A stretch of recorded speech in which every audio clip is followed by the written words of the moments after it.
ഏത് മദ്രസയിലാണ് നിങ്ങളെല്ലാരും പഠിക്കണത്? അവിടെ കേറിയില്ലേ, അവിടെ ഒരു ടൗൺ പള്ളി ഉണ്ട്, ചെറിയ സ്ഥാപനം. എന്താ പഠിക്കണത്? ഖുർആനാണോ? അല്ല, ഖുർആനല്ല. എന്താ കിതാബ്? ഏത് കിതാബാ? ഞാൻ നിങ്ങളോട് ഒരു കാര്യം പറയട്ടെ. എന്റെ അച്ഛനും അമ്മയും എനിക്കിട്ട പേര് ഉണ്ണികൃഷ്ണൻ എന്നാണ്. ഞാൻ ഖുർആനിൽ നിന്ന് 1-2 കാര്യങ്ങൾ ചോദിക്കും നിങ്ങളോട്. നിങ്ങൾ മുത്തഅലീമുകളാണ്, അതുപോലെ തന്നെ വയലു പറയാൻ പോവാണ്. കൃത്യമായിട്ട് നിങ്ങൾ ഉത്തരം പറഞ്ഞു തരണം. ഞങ്ങള് ഹിന്ദു മതത്തിൽ താമസിച്ചിരുന്ന, അല്ലെങ്കിൽ ഹിന്ദു മതത്തിൽ ജീവിച്ചിരിക്കുന്ന ആളുകളാണല്ലോ. ഞാൻ ആശാരിയായിരുന്നു. അതുപോലെ തന്നെ മണ്ണാൻ, നമ്പൂതിരി, നായര്, പാണൻ, ചെറമ്മൻ, ഇങ്ങനെയൊക്കെ ജാതിയുടെ അടിസ്ഥാനത്തിൽ മനുഷ്യരെ വേർതിരിച്ചിരുന്നു അല്ലെ? ഇസ്ലാം പറഞ്ഞു, ഇന്ന അക്രമക്കും ഇന്ദല്ലാഹി അദ്കാക്കും, നിങ്ങളിൽ ഏറ്റവും ആദരണീയൻ ആരാണ്? നിങ്ങൾ ദർസ് പഠിക്കണ കുട്ടികളല്ലേ, നിങ്ങൾ എനിക്ക് പറഞ്ഞു തരും, നിങ്ങളിൽ ഏറ്റവും ആദരണീയൻ ആരാണ്? ഇന്ന അക്രമക്കും ഇന്ദല്ലാഹി അദ്കാക്കും എന്ന് പറഞ്ഞാൽ നിങ്ങളിൽ ഏറ്റവും ആദരണീയൻ അള്ളാഹുവിനെ സൂക്ഷിച്ച് ജീവിക്കുന്നവനാണ്. ആലിമാണ്, പക്ഷെ അയാൾ അള്ളാഹുവിനെ സൂക്ഷിക്കുന്നില്ലെങ്കിൽ അള്ളാഹുവിന്റെ മുമ്പിൽ അദ്ദേഹത്തിന് എന്തെങ്കിലും വില ഉണ്ടോ? ഇല്ല. പക്ഷെ ഒരു ജാഹിലാണ്, പക്ഷെ അവൻ അള്ളാഹുവിന്റെ വിധിവിലക്കുകൾ അനുസരിച്ച് ജീവിക്കുന്നു, അള്ളാഹുവിനെ ഭയപ്പെട്ട് ജീവിക്കുന്നു. അള്ളാഹുവിന്റെ മുമ്പിൽ ആർക്കാ സ്ഥാനം ഉണ്ടാവുക? അതെ, തഖ്വ പാലിക്കുന്നവർക്കാണ് അള്ളാഹുവിന്റെ മുമ്പിൽ സ്ഥാനം എന്ന് നബി സല്ലല്ലാഹു അലൈഹി വസല്ലമ തങ്ങൾക്ക് അള്ളാഹു ഇറക്കി കൊടുത്ത ഖുർആനിൽ പറയുന്നുണ്ടേ, ഹുവ സമ്മാകുമുൽ മുസ്ലിമീന മിൻ ഖബ്ലു വഫി ഹാദാ, നിങ്ങൾക്കും നിങ്ങളുടെ മുൻഗാമികൾക്കും നാം മുസ്ലിമീങ്ങൾ എന്ന് നാമകരണം ചെയ്തിട്ടുണ്ട്. ഇന്ന് പക്ഷെ നമ്മൾ മുസ്ലിമീങ്ങളെന്ന് പറയാറില്ല, മറിച്ച് എന്താ പറയാ, ഞങ്ങളൊക്കെ സുന്നത്ത് ജമാഅത്തിന്റെ ആളുകളാണ് അല്ലെ, ഞങ്ങളൊക്കെ മുജാഹിദീങ്ങളാണെന്നൊക്കെ പറയും അല്ലെ. ഈ സുന്നി മുജാഹിദും തബ്ലീഗും ഒക്കെ എന്താന്ന് വല്ല പിടുത്തോണ്ടോ നിങ്ങൾക്ക്? എന്താ? 100 കൊല്ലം മുന്നേ കുറച്ച് പുത്തനാശയക്കാർ വന്നു. 100 കൊല്ലം മുമ്പ് ഒരു പുത്തനാശയം പറഞ്ഞ ഒരാശയം, പുത്ത ആശയം. അതുകൊണ്ട് ഒരു ചങ്ങായിക്ക് പെട്ടെന്ന് തോന്നി, എന്തപ്പോ ഷിർക്കല്ലേ നബിയെ അങ്ങനെ ആരാധിക്കണേ, നമ്മള് എന്തിനാ വിൽക്കുമ്പോ അള്ളാനെ വിളിച്ചൂടെ, എന്തിനാണ് ഈ മൊയ്ത് ഷെയ്നെ വിളിക്കണേ, എന്തിനാണ് റസൂലുള്ളാഹിനെ വിളിക്കണേ, എന്തിനാണ് തകർക്കുമ്പോ റസൂലുള്ളാഹിക്ക് പാസ് കൊടുക്കണേ. നമ്മള് കണ്ട് ഉദ്ദേശിക്കണേ ഓൽക്ക് അള്ളാനത്തെ കുറച്ച് ബന്ധമുള്ള ആൾക്കാരാണ്. അപ്പൊ ഓൽക്ക് അള്ളാന്റെ അടുത്ത് അങ്ങനെ പെട്ടെന്ന് പറയണം, നമ്മള് കുറച്ച് ചപ്പു ചവറുകളല്ലേ, അരിയിലുമില്ല, അങ്ങനെ അറിയില്ലാത്ത ആൾക്കാരല്ലേ, പെട്ടെന്ന് അങ്ങനെ ദുആ കബൂലാക്കണമെന്നില്ല. പക്ഷെ നബീന്റെ അടുത്തും ഷേഖന്മാരത്തൊക്കെ പറഞ്ഞ ഓൽക്ക് കുറച്ച് അള്ളാന്റെ ബന്ധമുള്ള ആളല്ലേ. അപ്പൊ നമ്മള് നല്ല മഹബത്തോടെ നമ്മൾ വിളിച്ച ഇജാബത്തൊന്നും നമ്മൾ വിളിക്കുന്നത്, ഓര് പറയണ അത് ശരിക്കാണ്. അതായത് മൊയ്തീൻ ഷെയ്ഖിനെ വിളിക്കാൻ പാടില്ല, നബിയെ വിളിക്കാൻ പാടില്ല എന്ന് അവര് പറയണു അല്ലെ. അതുകൊണ്ടാണ് അവരെങ്ങനെ മാറ്റി നിർത്തുന്നത്. അവരാണ് പുത്തനാശയക്കാര്. നബി സല്ലല്ലാഹു അലൈഹി വസല്ലം മക്കയിൽ നിയോഗിതനാകുന്ന സമയം എന്തായിരുന്നു മക്കയിലെ മുശ്രിക്കുകളുടെ വിശ്വാസം എന്ന് പഠിച്ചിട്ടുണ്ടോ? ഞാൻ ഇൽമു പഠിക്കുന്ന ഒരാളായതുകൊണ്ടും നിങ്ങൾ ദർസ് പഠിക്കുന്ന കുട്ടികളായതുകൊണ്ടും ചോദിക്കുകയാണ് കേട്ടോ. നബിതങ്ങള് കഅബാലയത്തിൽ ചെല്ലുന്ന സമയത്ത് മക്കയിലെ മുശ്രിക്കുകളുടെ ആരാധനാ രീതികൾ അതെന്താണെന്നുള്ളത് മനസ്സിലാക്കിയിട്ടുണ്ടോ? എന്തായിരുന്നു?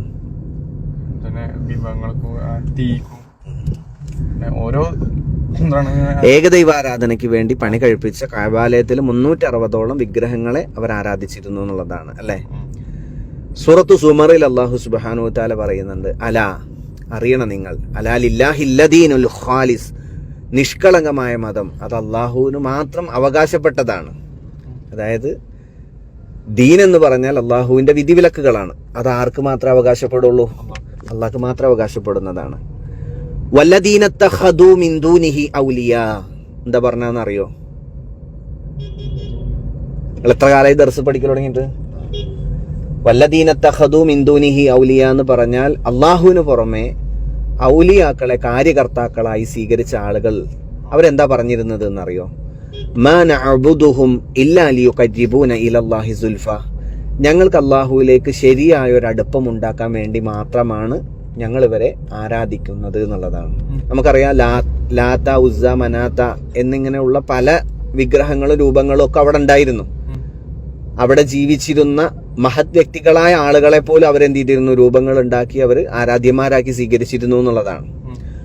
നബി സല്ലല്ലാഹു അലൈഹി വസല്ലം പറഞ്ഞു, അല്ല, അള്ളാഹുവിനെ മാത്രമേ ആരാധിക്കാൻ പാടൂ എന്ന് പറഞ്ഞപ്പോൾ മക്കയിലെ മുശ്രിക്കുകൾ എന്ത് ചെയ്തു? പ്രവാചകൻ മുഹമ്മദ് നബി സല്ലല്ലാഹു അലൈഹി വസല്ലമ തങ്ങൾക്കെതിരായി. മാത്രമല്ല അല്ലാഹു സുബ്ഹാനഹു തആല പറഞ്ഞു, ഇന്നല്ലാഹ യഹ്കും ബൈനഹും ഫീമാ ഹും ഫീഹി യഖ്തലിഫൂൻ, നിശ്ചയമായും അവർ തമ്മിൽ ഭിന്നിച്ച വിഷയത്തിൽ അള്ളാഹു സുബ്ഹാനഹു തആല വിധി കൽപ്പിക്കുക തന്നെ ചെയ്യും. പ്രവാചകൻ എന്താ പറഞ്ഞത്? അള്ളാഹുവിനെ മാത്രം ആരാധിക്കണം എന്നുള്ളത്. അവരെന്താ പറഞ്ഞത്? ഞങ്ങൾക്ക് അള്ളാഹുവിലേക്ക് അടുപ്പിക്കാൻ വേണ്ടി മാത്രമാണ് ഞങ്ങൾ ഈ ആരാധ്യന്മാരെയൊക്കെ സ്വീകരിച്ചിട്ടുള്ളത് എന്ന് പറഞ്ഞു, അല്ലേ? ഇന്നല്ലാഹ ലാ യഹ്ദി മൻ ഹുവ കാദിബുൻ വ കുഫാറ. ഒരിക്കലും അള്ളാഹു സുബ്ഹാനഹു തആല ഹിദായത്തിലാക്കുകയില്ല, നേർമാർഗത്തിലാക്കുകയില്ല കള്ളവാദികളായ ആളുകളെയും കുഫാറുകളായ ആളുകളെയും എന്ന് പറഞ്ഞു. അപ്പൊ നമ്മൾ മനസ്സിലാക്കേണ്ട കാര്യം, വഹീദ്ദീൻ ഷെയ്ഖ് റഹ്മത്തുള്ള, അള്ളാഹു ഇഷ്ടപ്പെടട്ടെ അദ്ദേഹത്തിന് ദർജകൾ ഉയർത്തി കൊടുക്കട്ടെ. അദ്ദേഹത്തിന്റെ ചരിത്രം പരിശോധിച്ച് നോക്കുകയാണെങ്കിൽ അദ്ദേഹം ദീനിൽ നിന്നും അകന്നുപോയ വലിയൊരു സമൂഹത്തെ ദീനിലേക്ക് മടക്കി കൊണ്ടുവന്ന മഹാനാണ്. പക്ഷേ അദ്ദേഹത്തിന് അള്ളാഹു ഇഷ്ടപ്പെടാനുള്ള കാരണം എന്താണ്? അള്ളാഹുവിന്റെ ദീനിന് വേണ്ടി പ്രവർത്തിച്ചു, പ്രവാചകൻ മുഹമ്മദ് നബി സല്ലല്ലാഹു അലൈഹി വസല്ലമ തങ്ങളെ പിൻപറ്റി ജീവിച്ചു എന്നുള്ളതാണ്, അല്ലെ? ദർസ് പഠിക്കുന്ന എന്റെ പ്രിയപ്പെട്ട വിദ്യാർത്ഥികളോട് എനിക്ക് പറയാനുള്ളത്, നിങ്ങൾ പറഞ്ഞു നമ്മളൊക്കെ ചപ്പും ചവറുകളല്ലേ എന്ന് പറഞ്ഞു. നിങ്ങൾ അള്ളാഹു ഇഷ്ടപ്പെടണം നിങ്ങൾ ആഗ്രഹിക്കുന്നുണ്ടോ? ഉണ്ട്. അള്ളാഹു സുബ്ഹാനഹു തആല നിങ്ങളെ പാപങ്ങൾ പുറത്തു തരണം നിങ്ങൾ ആഗ്രഹിക്കുന്നുണ്ടോ? എന്താ നിങ്ങൾക്ക് ശബ്ദമില്ലാത്ത ഉണ്ടോ? അങ്ങനെയാണെങ്കിൽ ഞാൻ നിങ്ങൾക്ക് ഒരു ഉപദേശം പറഞ്ഞുതരാം. ഖുൽ ഇൻ കുൻതും തുഹിബ്ബൂനല്ലാഹ്. നബിയെ നിങ്ങൾ പറഞ്ഞു കൊടുക്കണം എന്റെ അടിമകൾക്ക്. ആരോടാ പറയുന്നത്? എന്നോട് നിങ്ങളോടും പറഞ്ഞു കൊടുക്കാൻ വേണ്ടി പ്രവാചകനോട് പറയുകയാണ്. നിങ്ങൾ അള്ളാഹുവിനെ സ്നേഹിക്കുന്നവരാണെങ്കിൽ ഫത്തബിയൂനി, നിങ്ങൾ പ്രവാചകൻ മുഹമ്മദ് നബി സല്ലല്ലാഹു അലൈഹി വസല്ലമ തങ്ങളെ പിൻപറ്റിക്കൊള്ളട്ടെ. അങ്ങനെ തന്നെയല്ലേ? എന്നാൽ എന്താ അതുകൊണ്ടുള്ള മെച്ചം? യുഹ്ബിബുക്കുമുല്ലാഹ്, അല്ലാഹു സുബ്ഹാനഹു തആല നിങ്ങളെ സ്നേഹിക്കും. വയഗ്ഫിർ ലക്കും ദുനൂബക്കും, അല്ലാഹു സുബ്ഹാനഹു തആല നിങ്ങളുടെ പാപങ്ങൾ പുറത്തു തരും. വല്ലാഹു ഗഫൂറുർ റഹീം, അല്ലാഹു ഏറെ പൊറുക്കുന്നവനാണ് എന്നുള്ളതാണ്. അതുകൊണ്ട് നമ്മൾ പാപികളാണ്, ചപ്പ് ചണ്ടികളാണെന്നും പറഞ്ഞ് മാറി നിൽക്കാതെ നബി സല്ലല്ലാഹു അലൈഹി വസല്ലമ തങ്ങൾ കൊണ്ടുവന്ന ഖുർആനും പ്രവാചക അധ്യാപനങ്ങളും ജീവിതത്തിൽ പാലിച്ചുകൊണ്ട് ജീവിക്കാൻ ശ്രമിച്ചാൽ എന്നെ നിങ്ങളൊക്കെ എന്ത് ചെയ്യും? അല്ലാഹു സുബ്ഹാനഹു തആല ഇഷ്ടപ്പെടും. അതേസമയം ഞാൻ ഒരുപാട് തെറ്റുകളും കുറ്റങ്ങളൊക്കെ ചെയ്യുന്നുണ്ട്, പക്ഷേ മഹാന്മാരായ ആളുകൾ അവരൊരുപാട് നന്മകൾ ചെയ്തിട്ടുണ്ട്, അതുകൊണ്ട് ഞങ്ങൾ അവരെ മുൻനിർത്തി പ്രാർത്ഥിക്കട്ടെ, അല്ലെങ്കിൽ അവരോട് ഞങ്ങൾ കാര്യങ്ങൾ ചോദിക്കട്ടെ എന്ന് പറഞ്ഞു കഴിഞ്ഞാൽ അതൊരിക്കലും പ്രവാചകൻ മുഹമ്മദ് നബി സല്ലല്ലാഹു അലൈഹി വസല്ലമ തങ്ങൾ പഠിപ്പിക്കാത്തതാണ്. ഞാൻ നേരത്തെ പറഞ്ഞു, ഞാൻ നിങ്ങളെപ്പോലെ ദർസ് പോയി പഠിച്ചതല്ല. ഞാൻ എൻ്റെ വാപ്പിമ്മി മുസ്ലിം ആയതുകൊണ്ട് മുസ്ലിം ആയതുമല്ല. സ്വർഗമാണ് നമ്മൾ ആഗ്രഹിക്കുന്നതെങ്കിൽ ആ സ്വർഗത്തിലേക്കുള്ള ഒരു മാർഗം പ്രവാചകൻ മുഹമ്മദ് നബി സല്ലല്ലാഹു അലൈഹി വസല്ലമ തങ്ങളെ പിൻപറ്റി ജീവിക്കുക എന്നുള്ളതാണ്. അപ്പോൾ നിങ്ങൾ പറഞ്ഞു 100 കൊല്ലം മുമ്പ് പുത്തൻ ആശയക്കാരുണ്ടായി. എന്താ അവര് പറഞ്ഞ ആശയം?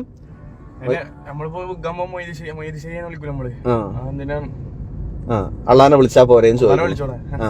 നബി സല്ലല്ലാഹു അലൈഹി വസല്ലമ തങ്ങൾ പറഞ്ഞതും ചെരുപ്പിന്റെ വാറ് പൊട്ടിക്കഴിഞ്ഞാൽ മൊയ്തീൻ ഷെയ്ഖിനെ വിളിക്കാനാണോ അതോ അള്ളാഹുവിനെ വിളിക്കാനാണോ? ഇഷ്ടമുള്ളത് വിളിക്കാനല്ല പറഞ്ഞത്. നിങ്ങൾ അങ്ങനെ പറയരുത്. എന്താ പറഞ്ഞത്? ചെരുപ്പിന്റെ വാറ് പൊട്ടിക്കഴിഞ്ഞാൽ ഇഷ്ടമുള്ളത് വിളിക്കാനാണോ പറഞ്ഞത്? നിങ്ങൾ ദർസ് പഠിക്കുന്ന കുട്ടികളല്ലേ? നബി സല്ലല്ലാഹു അലൈഹി വസല്ലം ഇബ്നു ഉമർ റളിയല്ലാഹു അൻഹുവിന് ഒട്ടകപ്പുറത്ത് വെച്ച് കൊടുത്ത ഉപദേശങ്ങളിൽ ചോദിക്കുകയാണെങ്കിൽ നിങ്ങൾ ആരോട് ചോദിക്കാനാ പറഞ്ഞത്? നീ ചോദിക്കുകയാണെങ്കിൽ അള്ളാഹുവിനോട് ചോദിക്കാൻ വേണ്ടി പറഞ്ഞു. അള്ളാഹുവിനെ സൂക്ഷിച്ച് ജീവിക്കുകയാണെങ്കിൽ, അല്ലെ? അങ്ങനെ പറഞ്ഞിട്ടില്ലേ? നീ ചോദിക്കുകയാണെങ്കിൽ ആരോടാ ചോദിക്കേണ്ടത്? നബി സല്ലല്ലാഹു അലൈഹി വസല്ലം പറഞ്ഞോ, നീ ചോദിക്കുകയാണെങ്കിൽ എന്നോട് ചോദിച്ചോ, ഞാൻ അള്ളാഹുവിന്റെ റസൂലാണ്, അല്ലെങ്കിൽ സ്വഹാബാക്കളോട് ചോദിച്ചോ? ഇത് പറഞ്ഞിട്ടില്ലേ? അപ്പൊ നമ്മൾ മനസ്സിലാക്കേണ്ട കാര്യം, ഞാൻ ആത്മാർത്ഥമായിട്ട് എന്റെ പ്രിയപ്പെട്ട അനിയന്മാരോട് പറയുകയാണ്, നമ്മൾ ഒരു വിഭാഗത്തെയും വെറുക്കാതെ അതിന്റെ നിജസ്ഥിതികളെ കുറിച്ച് പഠിച്ച് മനസ്സിലാക്കാൻ ശ്രമിക്കുക. ഞാൻ വിഭാഗീയത പറയണില്ല, പക്ഷെ ഏതൊരു വിഷയത്തെ കുറിച്ചും നമ്മൾ ഊഹങ്ങളുടെ അടിസ്ഥാനത്തിൽ സംസാരിക്കാതെ, നമുക്കറിയാലോ, ഒന്ന് സുന്നി മുജാഹിദ് എന്നൊക്കെ പറഞ്ഞ് കണ്ടാൽ പോലും പരസ്പരം മിണ്ടാത്ത അവസ്ഥയിലേക്ക് എത്തിയിട്ടുണ്ട്, അല്ലെ? ഞാനും നിങ്ങളും അള്ളാഹുവിന്റെ അടിമകളാണ്, റസൂലിന്റെ അനുയായികളാണ്. നമ്മൾ തമ്മിൽ ഇങ്ങനെ തെറ്റിക്കാനാണോ അള്ളാഹുവിന്റെ ദീന് നമുക്ക് തന്നിട്ടുള്ളത്? അല്ല, മറിച്ച് എന്താണ്? എല്ലാ മനുഷ്യരെയും ഒരുമിപ്പിക്കാൻ വേണ്ടിയിട്ടാണ്. അപ്പൊ അഭിപ്രായ വ്യത്യാസങ്ങളും ഭിന്നതകളും വരുന്ന സമയത്ത് നമ്മൾ ഓരോരുത്തരും സ്വീകരിക്കേണ്ട നിലപാട് എന്താണ്? ഫഇൻ തനാസൗതും ഫീ ഷൈഇൻ ഫറുദ്ദൂഹു ഇലല്ലാഹി വറസൂൽ, നിങ്ങൾ അള്ളാഹുവിലേക്കും അവന്റെ റസൂലിലേക്കും അത് മടക്കണം എന്നുള്ളതാണ്. അപ്പോൾ നമ്മൾ വിളിച്ചു തേടേണ്ടത് അള്ളാഹുവിനെ തന്നെയാണ്. കാരണം വലഖദ് ഖലഖനൽ ഇൻസാൻ, ഞാനാണ് മനുഷ്യനെ സൃഷ്ടിച്ചത്, അല്ലെ? അള്ളാഹു അല്ലേ സൃഷ്ടിച്ചത്? വനഅലമു മാ തുവസ്വിസു ബിഹി നഫ്സു, അവന്റെ മനസ്സ് മന്ത്രിച്ചു കൊണ്ടിരിക്കുന്നത് ഞാൻ അറിയുന്നുണ്ട്, അള്ളാഹു അറിയുന്നില്ലേ? അപ്പൊ ഞാൻ എൻ്റെ ഒരു ആവശ്യം നിങ്ങളോട് പറഞ്ഞാൽ മാത്രമേ നിങ്ങൾ അറിയുള്ളൂ, ഞാൻ പറയാതിരുന്ന അറിയോ? പക്ഷെ അള്ളാഹു നമ്മളെ ഹൃദയത്തിലുള്ളത് അറിയുന്നുണ്ട്. വനഹ്നു അഖ്റബു ഇലൈഹി മിൻ ഹബിലിൽ വരീദ്, ഞാൻ ആ മനുഷ്യന്റെ കണ്ടനാടിയേക്കാൾ കൂടുതൽ അടുത്തവനാണ്. അപ്പൊ നമ്മളെ ആവശ്യങ്ങൾ, നമ്മളെ പ്രയാസങ്ങൾ, നമ്മൾ വീഴാൻ പോകുമ്പോഴും മൊയ്തീൻ ഷേഖയെ നല്ല വിളിക്കേണ്ടത്, നബിയെ നല്ല വിളിക്കേണ്ടത്, മറിച്ച് എന്താ വിളിക്കേണ്ടത്? അള്ളാഹുവെന്നാണ് വിളിക്കേണ്ടത്. അതാണ് ഇസ്ലാമിന്റെ അക്കീദ എന്ന് പറയുന്നത്. നമ്മൾ സുന്നത്തുകൾ പിൻപറ്റിക്കൊണ്ട് നമ്മൾ യഥാർത്ഥ സുന്നിയാവണം. അതുപോലെ തന്നെ ദീനിന് വേണ്ടി നമ്മുടെ സമ്പത്ത് കൊണ്ടും ശരീരം കൊണ്ടും ജിഹാദ് ചെയ്തിട്ട് നമ്മൾ യഥാർത്ഥ മുജാഹിദാവണം. അങ്ങനെയാണ് നമ്മൾ എന്താവേണ്ടത്?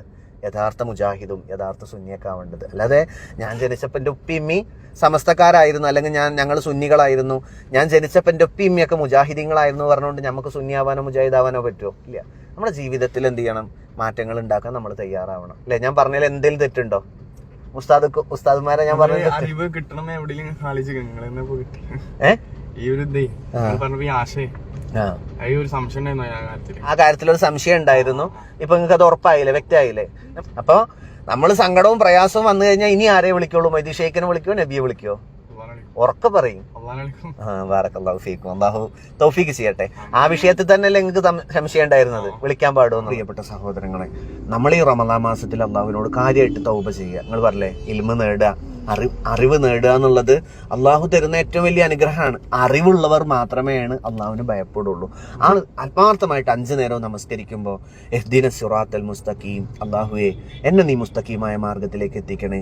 ഈ പറഞ്ഞ പോലെ തന്നെ നീ എൻ്റെ ഹൃദയത്തിന്റെ മിടിപ്പുകൾ പോലും അറിയുന്നവനാണ്. നീ എന്നോട് പറഞ്ഞിട്ടുണ്ട്, വഖാല റബ്ബുക്കും, ഇതാ നിങ്ങളെ റബ്ബ് പറഞ്ഞിരിക്കുന്നു, ഉദ്ഉനി അസ്തജിബ് ലക്കും, നിങ്ങൾ എന്നോട് പ്രാർത്ഥിച്ചോ, ഞാൻ നിങ്ങൾക്ക് ഉത്തരം നൽകാന്നുള്ളത്. അല്ലെ? സൃഷ്ടികൾക്ക് ആർക്കും സ്വന്തമായ ഒരു കഴിവില്ല, അള്ളാഹ് കൊടുക്കണതല്ലേ. അപ്പൊ അള്ളാഹ് കൊടുക്കുന്ന അള്ളാഹുവിനോട് നമുക്ക് ഡയറക്റ്റ് ചോദിക്കാൻ എന്തെങ്കിലും തടസ്സമുണ്ടോ? ഇതല്ലേ പ്രവാചകൻ നമ്മളെ പഠിപ്പിച്ചിട്ടുള്ളത്. അപ്പൊ നിങ്ങളെ സംശയം ഉണ്ടായിരുന്ന വിഷയം എന്തായിരുന്നു? ഓർക്ക് പറഞ്ഞിട്ട് എങ്ങനെയാണ് മുജാഹിദീങ്ങളും സംസ്ഥാനം എങ്ങനെയാണ് വ്യത്യാസം ഊഹം വെച്ചിട്ട് നമ്മളൊന്നും പറയാൻ പറ്റില്ല. മനസ്സിലായല്ലേ? ഇൻഷാ അല്ലാഹ്. അപ്പൊ ഇനി ജീവിതത്തിൽ ഒരിക്കലും എന്ത് ചെയ്യരുത്? എന്താവശ്യങ്ങൾക്കും അള്ളാഹുവിനെ നമ്മൾ വിളിച്ചു പ്രാർത്ഥിക്കുക. അതോടൊപ്പം തന്നെ മൊയ്തീൻ ഷെയ്ഖ് റഹ്മത്തുള്ളാഹി അദ്ദേഹത്തിന്റെ ചരിത്രം വായിക്കണം, പഠിക്കണം. കാരണം അദ്ദേഹം മഹാനായ വ്യക്തിയാണ്. അദ്ദേഹത്തിന് വേണ്ടി നമ്മൾ അള്ളാഹുവിനോട് പ്രാർത്ഥിക്കണം. അള്ളാഹുവേ അവർക്ക് ദീനിനു വേണ്ടി സേവനം ചെയ്തതുപോലെ സേവനം ചെയ്യാൻ ഞങ്ങളെ തൗഫീഖ് ചെയ്യണമെന്ന് പറയണം. ഇൻഷാ അല്ലാഹ്. റബ്ബ് നമ്മളെല്ലാവരെയും അനുഗ്രഹിക്കട്ടെ.